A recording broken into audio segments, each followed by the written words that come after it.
Hi guys, so ito ang tricks para hindi mag-pop yung bowl. Fit yung balon mo. Suka ka lang ng ganyan na balon. 20 meter. And if makita mo parang ganyan, parang pwede siya ganyan. Like this. So hindi yan mag-pop. And pag tignan mo ganyan, right? So hindi yan mag-pop. So ito kung tignan mo hindi if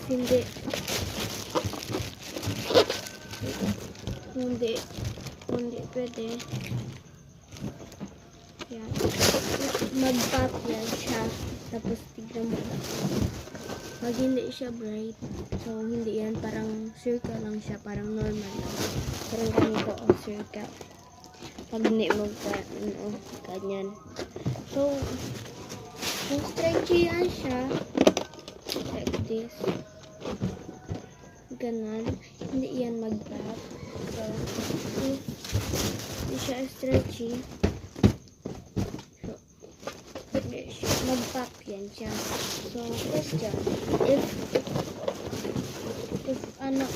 full sound lang ganito ng parang balon, parang ganito, parang hindi ganun, like that, parang ganun, hindi yan mag-pop.